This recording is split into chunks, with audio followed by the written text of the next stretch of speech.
ভাইও বাবাজি সোনার মানিকেরা জওয়ানেরা ও যুবকেরা আমার ও আমার আম্মা জান বোনেরা খালারা বেটিরা আল্লাহ পাক কালামুল্লাহ শরীফের ভিতরে জানিয়ে দিলেন قال الله تعالى في كلامه المجيد وفي الفرقان الحميد بسم الله الرحمن الرحيم ما آتاكم الرسول فخذوه وما نهاكم عنه فانتهوا আমার আল্লাহ পাক কালামুল্লাহ শরীফের ভিতরে আল্লাহ কোরআনুল মাজিদের ভিতরে জানিয়ে দিলেন ও আমার বান্দা বান্দীরা আমি আল্লাহ জানিয়ে দিলাম আমার রাসূল যেটা আদেশ করেছে আমার নবী যেটা করতে বলেছে আমার হাবিব যেটা জায়েজ করে দিয়েছে আয় আমার বান্দা বান্দীরা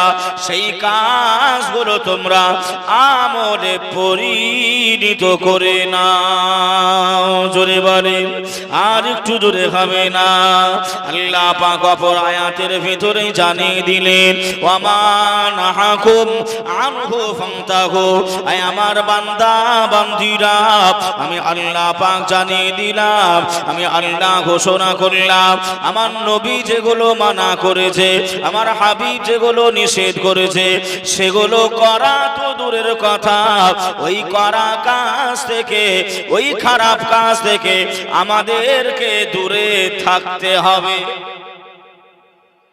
ভাষা বুঝতে অসুবিধা হচ্ছে না তো আল্লাহ পাক কালামুল্লাহ শরীফের ভিতরে যে কালামুল্লাহ শরীফ আমরা অনেকেই পড়তে পারি অনেকেই জানি না আমার মা বোনেরা অনেকেই জানে অনেকেই জানে না সেই কোরআনের কারখানা কোরআন শিক্ষা দেওয়া হয় এই মাদ্রাসায় কথা বলে ঠিক না ভুল সেই কোরআন শিক্ষা দেওয়া হয় এই জায়গা থেকে কোরআনের হাফিজ হয়ে কারি কুররা হয়ে ওরা এমন করে আপনার গ্রামে গ্রামে চলে যায় গিয়ে তারা ইমাম হয় কেউ বা শিক্ষক হয় ইসলাম তা প্রচার তারা করতে থাকে শিক্ষা তো এই জায়গাতেই হয় এটাকে বলা হয় কোরআনের এমন করে আপনার শিক্ষা কেন্দ্র বাবাজি আমরা পড়তে জানি নাই অনেকেই মানেও বুঝি নাই অনেকেই আল্লাহ পাক বললেন মা আতাকুমুর রাসূল ফাখুযুহু আমা নাহাকুম আনহু ফান্তাহু এই আমার বান্দা বান্দীরা শুনে রেখে দাও জেনে রেখে দাও রাসূলুল্লাহ ने जो कुछ हिदायत किया ফাখুযুহু उसको पकड़ो আমল में लाओ আল্লাহ নবী যেগুলো দিয়েছেন আল্লাহ নবী যেগুলো করতে বলেছেন আল্লাহ নবী যা আদেশ দিয়েছেন সেগুলো তোমরা মান্যতা দাও মেনে নাও আর আমা নাহাকুম আনহু ফান্তাহু রাসূল যেগুলো নিষেধ করেছে মানা করেছে ওগুলো করা যাবে একটু জোরে বলেন করা যাবে আচ্ছা বাবা যে একটুখানি সাক্ষী দেন আল্লাহ নবী নামাজ পড়তে বলেছেন তো নাকি একটু জোরে বলেন আল্লাহ নবী রোজা রাখতে বলেছেন তো নাকি আল্লাহ নবী টাকা থাকলে যাকাত হজ করতে বলেছেন তো নাকি আল্লাহ নবী মানা করেছেন মিথ্যা বলা যাবে না আল্লাহ নবী মানা করেছেন সুদ খাওয়া যাবে না আল্লাহ নবী মানা করেছেন বেপরদা হয়ে নারীরা রাস্তাঘাটে ঘোরাঘুরি করতে পারবে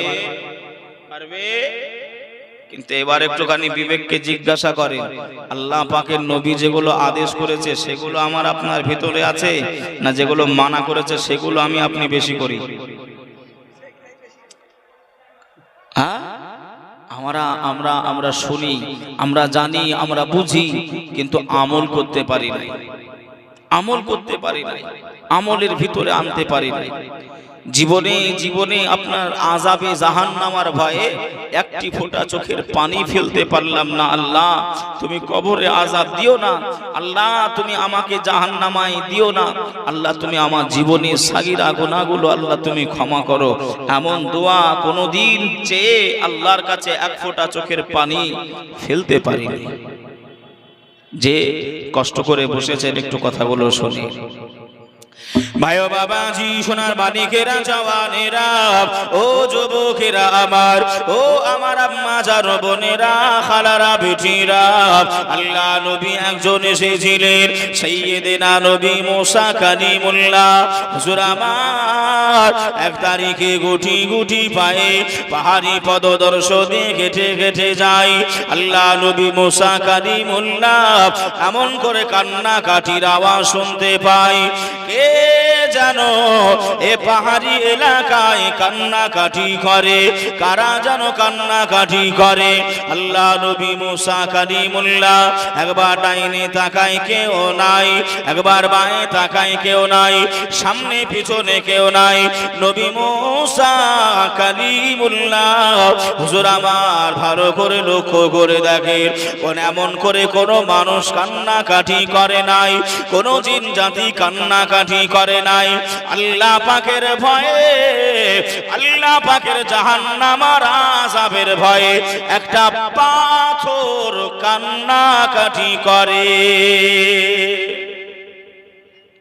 একটু জোরে বলবেন না সুবহানাল্লাহ কে কান্নাকাটি করছে পাথর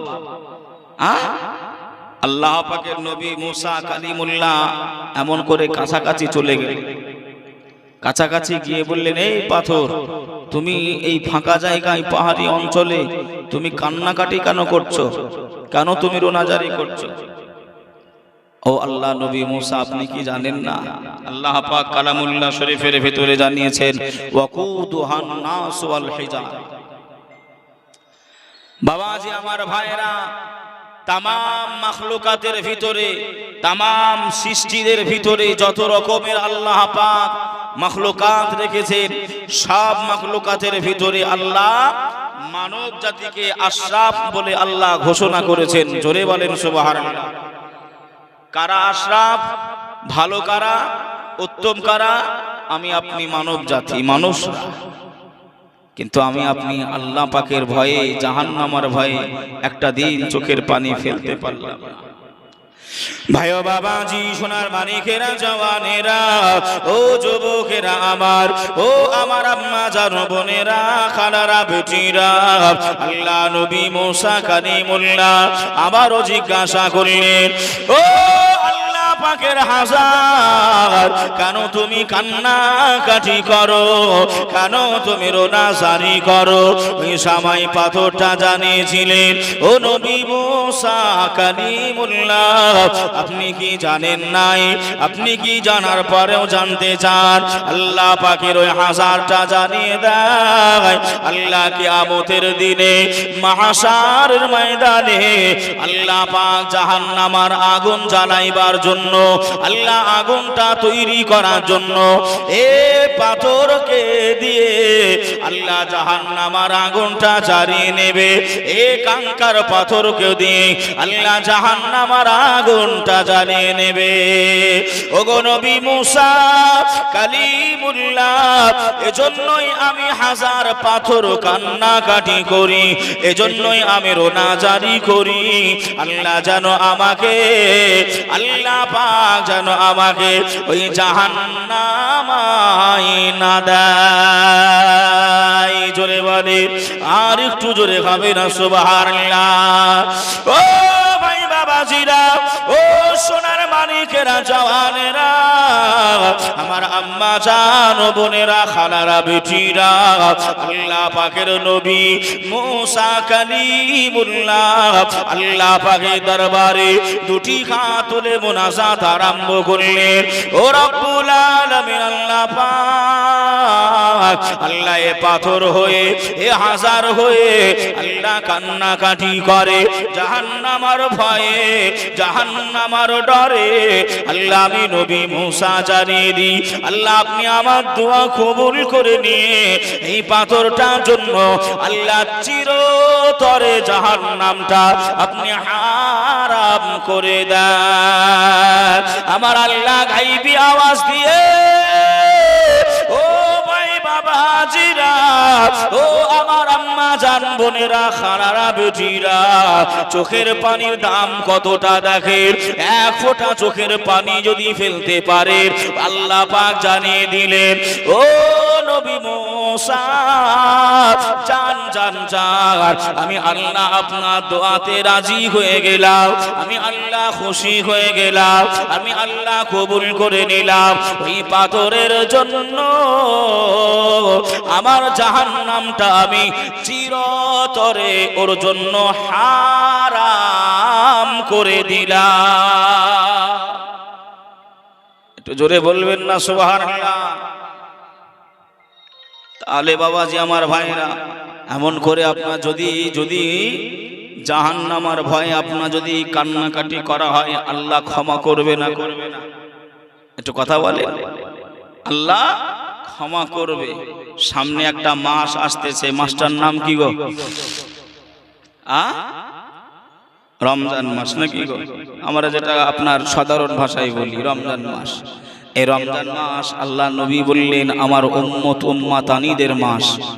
এরা বেশি বেশি তওবা করবে, আল্লাহর জিকির করবে, আজকার করবে, আল্লাহ পাকের কাছ থেকে নিজের গুনাহগুলো আল্লাহর কাছ থেকে ক্ষমা চেয়ে নেবে। জোরে বলেন আল্লাহুম্মা আমিন। আল্লাহ আমাকে আপনাকে তৌফিক দিক, সকলে বলি আল্লাহুম্মা আমিন। বাবা যে আমার ভাইরা, যদিও আমি অধিক আলোচনা করতে পারবো না, যদিও একটি সাবজেক্ট রয়েছে, তা সেই হিসাবে আমি আগাবো। তবে আমি যতটুকু আপনাকে বোঝাতে চাইছি, এ জীবন আর মরণ কার হাতে? কথা বলে যে আমাদের দিকে আপনার ঘড়ি ওড়ায় না, ঘুড্ডি ওড়ায় না বাচ্চারা? ওই যে আপনার সুতোর একটা লাটাই থাকে না, লাটাই, ওই লাটাইটা আপনার ধরে রেখে দিয়ে ওই ঘড়িটা আপনার উড়াতে থাকে, হাওয়াতে আপনার হিলাদুলা করলে ঘড়িটা। আর যার হাতে লাটাই সে বুঝতে পারে যে আমার ঘড়িটা আরো উঠবে, আরো যাবে।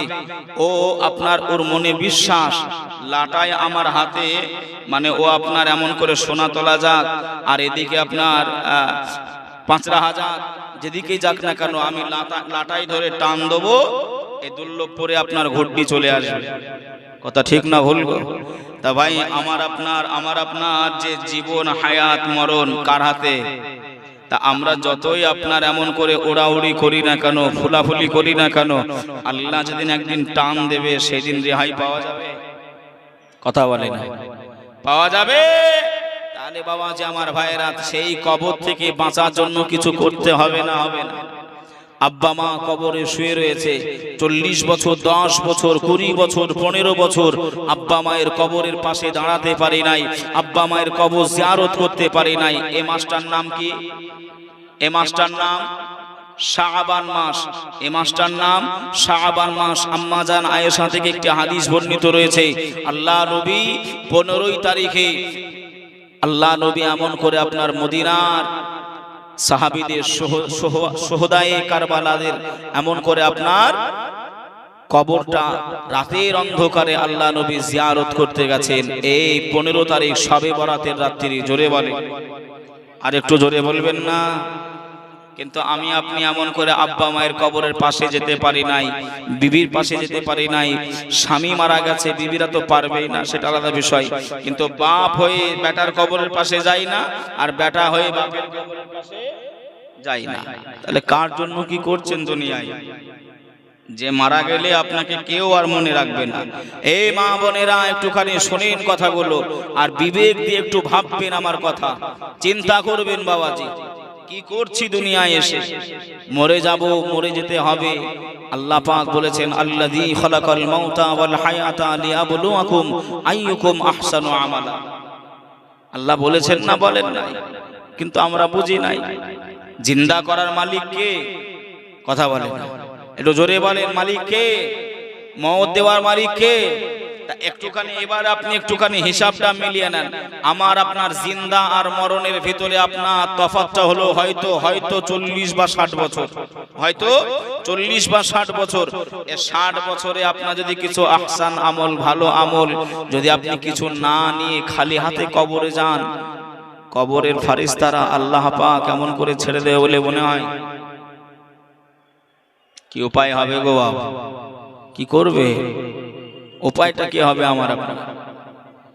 ভাই বাবাজি সোনার মানিকেরা জওয়ানেরা ও যুবকেরা আমার ও আমার আম্মা জান বোনেরা খালারা বেটিরা আল্লাহ নবীর একজন সাহাবী ছিলেন আল্লাহ নবী মসজিদে নববী শরীফে আল্লাহ নবী সাহাবীদেরকে এমন করে জানিয়ে দেয় ও আমার সাহাবীরা শুনে রেখে দাও বাবা শুনে রেখে দাও আমি রাসূলুল্লাহ জানিয়ে দিলাম আমি হাবিবুল্লাহ জানিয়ে দিলাম বাবা তোমরা কোনো সময় নামাজে গাফিলতা করবে নাই তোমরা কোনো সময় আল্লাহ পাকের ইতায়াত করতে ভুলবে নাই আল্লাহ পাকের ইতায়াত যদি করো আল্লাহ পাকের নামাজ যদি আদায় করো আমি রাসূলুল্লাহ আমি হাবিবুল্লাহ আমি জানিয়ে দিলাম আল্লাহ তোমাদের সংসারে আল্লাহ বরকত রহমত চা দেবে জোরে বলেন আর একটু জোরে হবে না সুবহানাল্লাহ ও ভাই বাবাজিরা ও সোনার মানিকেরা ও আমার আম্মা জান বোনেরা খালারা বেটিরা শুনে যান একটুখানি রাতের বেলায় আল্লাহর নবী দুনিয়ার বাদশাহ হাবিবুল্লাহ আল্লাহ নবী কত কষ্ট করেছিলেন আল্লাহ নবী ঈমানটা প্রচার করার জন্য আল্লাহ নবী ঈমানটা প্রচার করার জন্য বেঈমানদের কাছে গিয়ে আল্লাহ নবী কত গালি খেয়েছে আল্লাহ নবী কত পাথরের আঘাত খেয়েছে আল্লাহ নবী তথাপিও একটি কদমও আল্লাহ নবী পিছু পা হয় না।